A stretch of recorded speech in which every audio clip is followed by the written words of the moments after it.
वर्णानाम् अर्थसंघानां रसानां छन्दसामपि मंगलानां च कर्तारौ वंदे वाणी विनायकौ। नमामि सद्गुरुं शान्तं सच्चिदानंद विग्रहं पूर्ण ब्रह्म परानंदम ईशमानंदी वल्लभम माधुर्य रसकल्लोलां शिवशक्त्यैक रूपिणीं अमृतानुभवार्थाय वंदे ज्ञानेश नंदिनीं।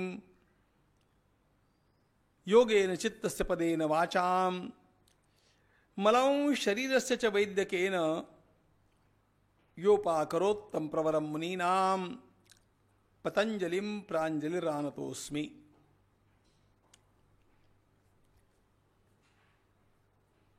योग मार्ग के साधन पर आगे बढ़ते हुए अत्यंत बड़ा अवरोध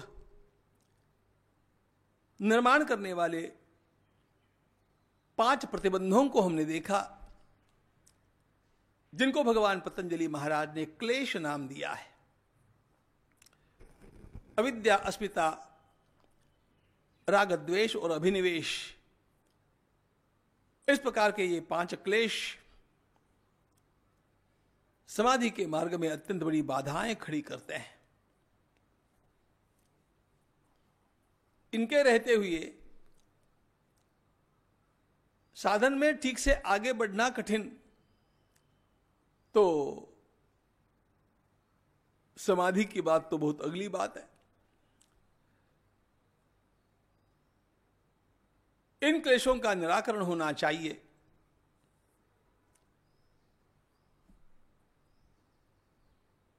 इसके लिए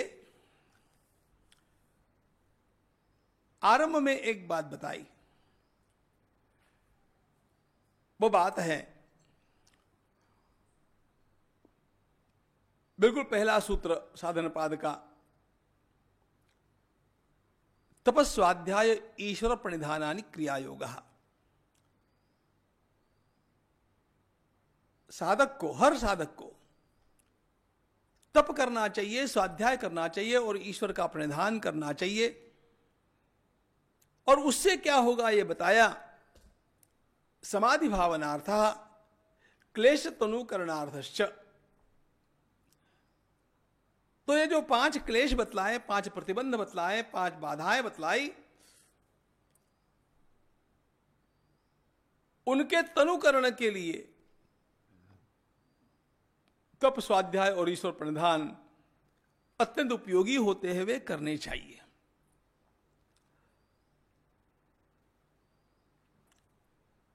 यहां पर एक विशेष बात बतलाते हैं कि इन क्लेशों का केवल तनुकरण ही पर्याप्त नहीं है।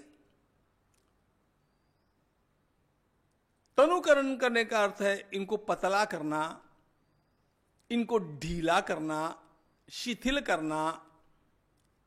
ये पक्के गढ़ करके बैठे हैं, इनको शिथिल करने की आवश्यकता है। खूंटा जमीन में गड़ गया है, हम निकालना चाहते हैं तो उसे हिला हिला करके पहले ढीला करते हैं, फिर निकालना आसान होता है।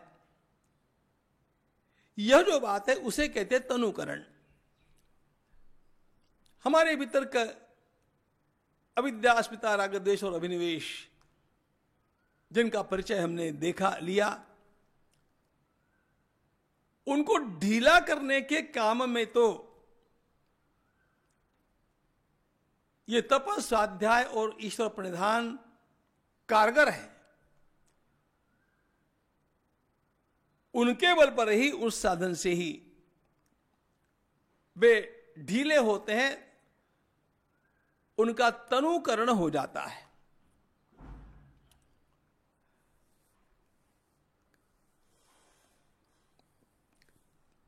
तनुकरण हो जाने से मनुष्य को आश्वस्त नहीं होना चाहिए, साधक को तब भी सावधान रहना चाहिए।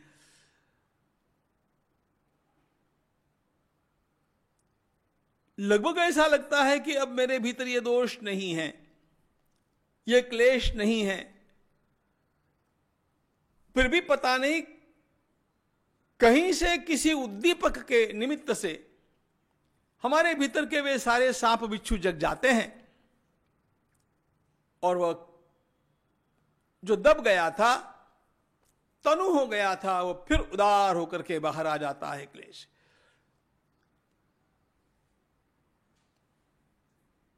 कुंडली लगा करके बैठा हुआ नाग जैसे एकदम फन उठाता है, वैसे ये दोष जग जाते हैं। सौभरी का यही हुआ ना।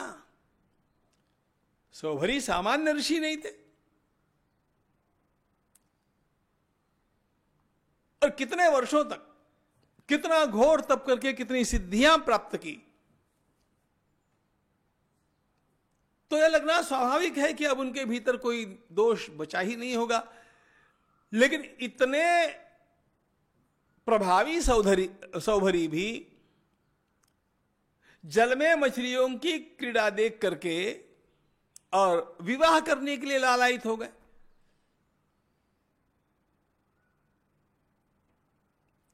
इस वृद्धावस्था में उन्होंने जाकर के मांधाता के पास उसकी कन्याओं के लिए याचना की और सब कन्याओं से विवाह कर लिया। बाद में पश्चाताप हुआ ना, अहो इमं पश्यत में विनाशम, अरे मेरा सारा तप नष्ट कर दिया। मूल बात क्या है? मूल यही बात है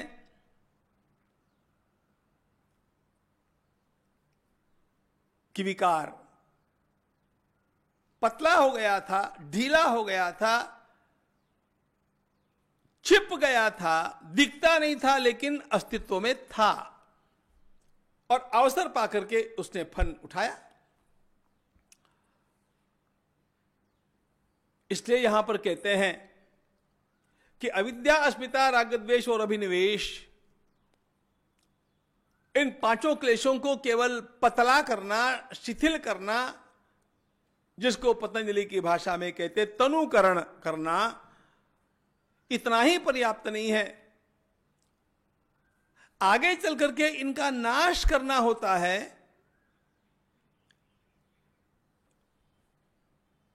लेकिन वो तो बाद में होगा, उससे पहले उनको सूक्ष्म बनाना होता है।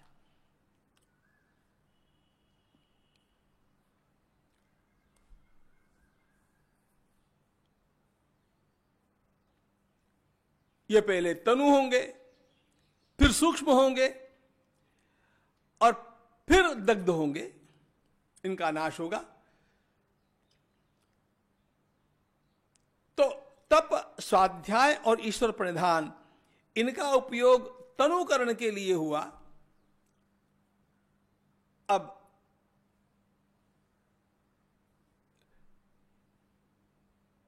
इनका नाश यदि करना है तो इन्हें सूक्ष्म बना करके इनका प्रतिप्रसव करना पड़ेगा। वही बात बतलाते हैं, ते प्रतिप्रसव हेयाः सूक्ष्माः। भगवान पतंजलि का सूत्र है, ते प्रतिप्रसव हेयाः सूक्ष्माः। इन विकारों को, इन क्लेशों को अत्यंत सूक्ष्म करके इनका प्रतिप्रसव किया जा सकता है और उस मार्ग से वे नष्ट होते हैं। यही उपाय है, ये अंतिम उपाय है।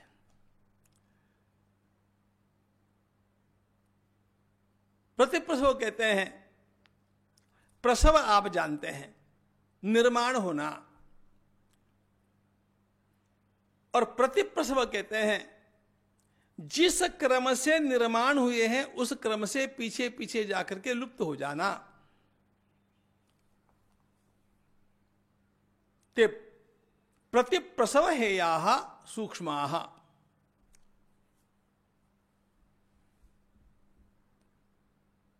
यहां पर इन सारे विकारों के प्रतिप्रसव की बड़ी सुंदर सरणी भगवान पतंजलि हमारे सामने रखते हैं। और वे कहते हैं, पहली बात कि रास्ता कठिन है, रास्ता लंबा है, धैर्य रखना पड़ेगा, लेकिन यदि प्रतिप्रसव करते जाएंगे तो ये सारे के सारे विकार नष्ट हो जाते हैं, पक्की बात। मनुष्य के विकार कभी नष्ट ही नहीं होंगे ऐसा नहीं है। उसने वो इंटरनल इंजीनियरिंग किया ही नहीं। ये सारा प्रकरण जब मैं देखता हूं ना, तो मेरा मन आश्चर्य से भर आता है कि इन सूत्रों में हमारे अंदर का इंजीनियरिंग कैसे बतलाया है। How to deal with the smallest thought, with the ripple of a smallest feeling। वर्णन करते हैं। अब देखो,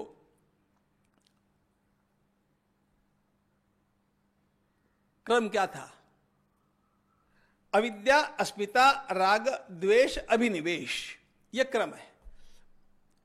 अब इस क्रम से वे बढ़ते गए, और यह भी हमने देखा है, अविद्या क्षेत्र उत्तरेशम प्रसुप्त तनुविच्छिन्नोदाराणाम, इन सब का मूल अविद्या है। और अविद्या से निकल करके ये क्रम से बढ़ते हैं अविद्या, अस्मिता, राग, द्वेष और अभिनिवेश। अभिनिवेश अंतिम क्लेश है, और अभिनिवेश सब में है। तो चलो उदाहरण के लिए वहीं से आरंभ करते हैं। अब यदि प्रतिप्रसव करना है तो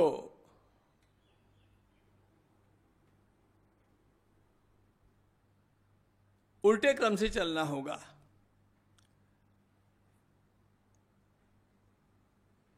मिट्टी का गोला बनाया, गोले का घड़ा बनाया, अब उस घड़े को फिर से मिट्टी में डाला, पानी में डाला, वो गल गया और फिर वो मिट्टी हो गया। मिट्टी से घड़ा बनाना, इसको कहते हैं प्रसव। और फिर घड़े को जल की सहायता से मिट्टी में मिला देना, इसको कहते हैं प्रतिप्रसव। उल्टे क्रम से विलीन करना, ये उसका सीधा अर्थ है। तो कहां से आया है यह संसार? आरंभ से हम देख रहे हैं त्रिगुणात्मिका प्रकृति का यह सारा विस्तार है। प्रकृतेर महान ततो अहंकारः तस्माद् गणस्य षोडशकः तस्मादपि षोडशकात् पंचभ्य पंचभूतानि। यह सांख्य कारिका में दिया हुआ सृष्टि का क्रम है। अब इसी का प्रतिप्रसव करना है। यहां का विषय नहीं है, लेकिन एकदम ध्यान में आया इसलिए बतलाता हूं। जब लय योग का अभ्यास किया जाता है ना, तब क्या किया जाता है? उस समय भी इसी प्रकार उसको प्रतिक्रम कहते हैं। तस्माद् वा एतदात्मानम् आत्मनः आकाश संभूतः आकाशाद् वायु वायोरग्निः अग्निरापः अद्य पृथ्वी।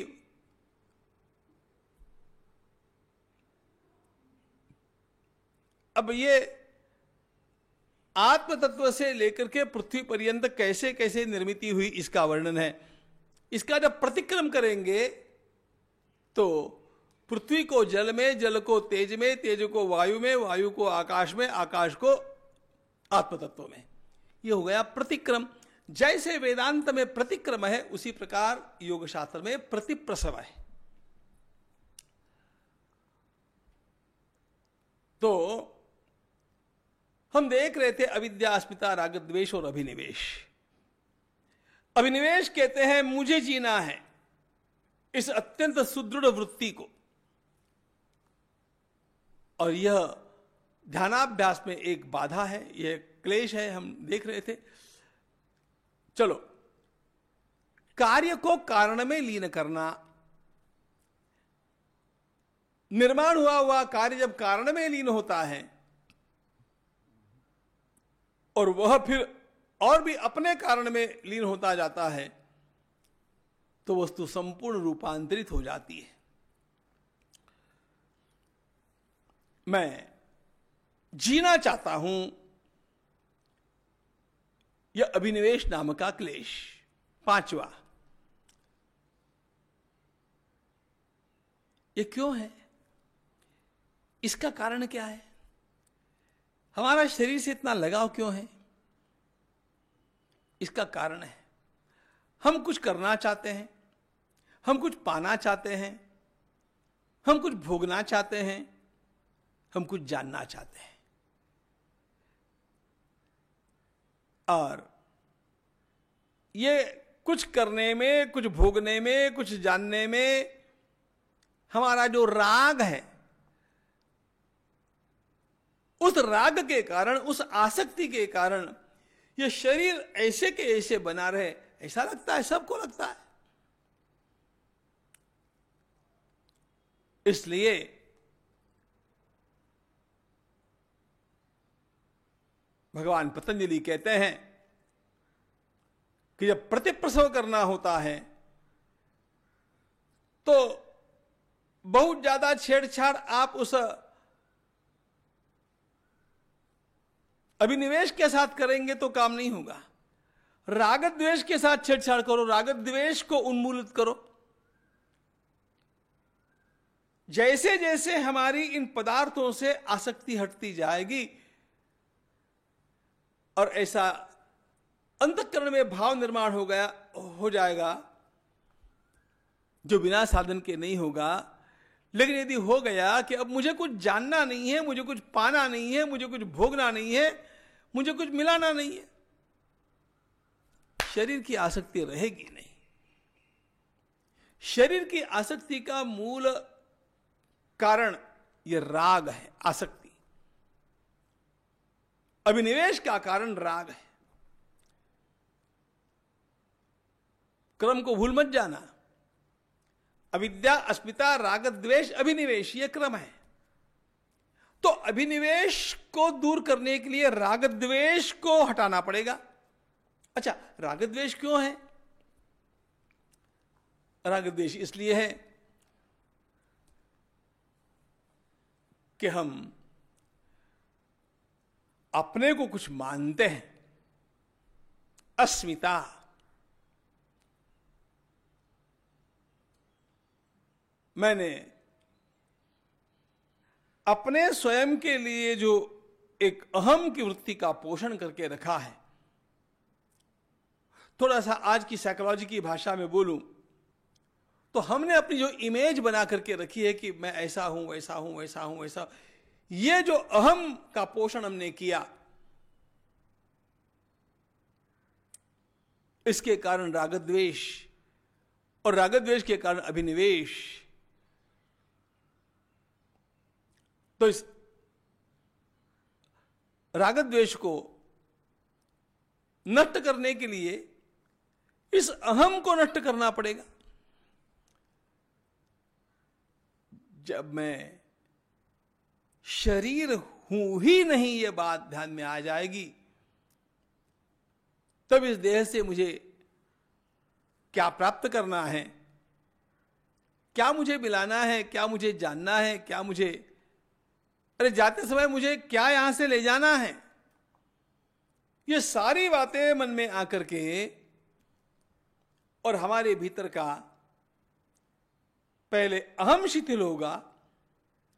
मैं शरीर हूं, या अहम शिथिल हो गया कि रागद्वेष शिथिल होंगे, और फिर यह शरीर निरंतर बना रहे, यह अभिनिवेश भी शिथिल होगा। लेकिन इन सब का मूल है अविद्या में। अविद्या का अर्थ हमने देखा था विपरीत ज्ञान। उस विपरीत ज्ञान को नष्ट करने के लिए अब फिर मुझे प्रयास करना होगा।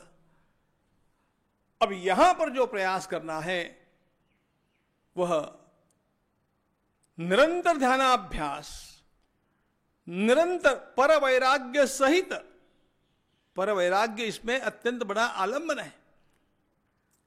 वैराग्य को त्याग करके कोई साधन होता नहीं है। इसलिए उसके सहित जब मैं निरंतर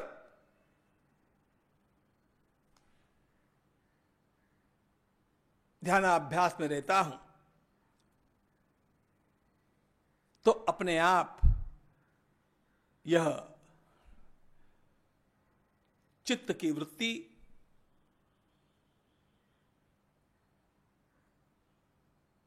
अविद्या, अस्मिता, राग, द्वेष, अभिनिवेश आदि सारे क्लेश, ये सारे अपने मूल कारण में प्रकृति में लीन होने की तैयारी हो जाती है। और वहां पर आकर के प्रसंख्यान उस ज्ञान के कारण इनके बीज जल जाते हैं। इस स्थान पर आकर के इन क्लेशों के लिए शब्द आता है दग्ध बीज। ये दग्ध बीज हो गए, अब ये उगने वाले नहीं हैं। इसलिए कहा कि ते प्रतिप्रसव हेयाः सूक्ष्माः, पहले तनु किए गए, फिर सूक्ष्म किए गए, और फिर उनका दग्धकल्प नाश हो गया। यह सारा अत्यंत मनोज्ञ मार्ग भगवान पतंजलि हम लोगों को दिखाते हैं आत्मोद्धार के लिए। ज्ञानेश्वर।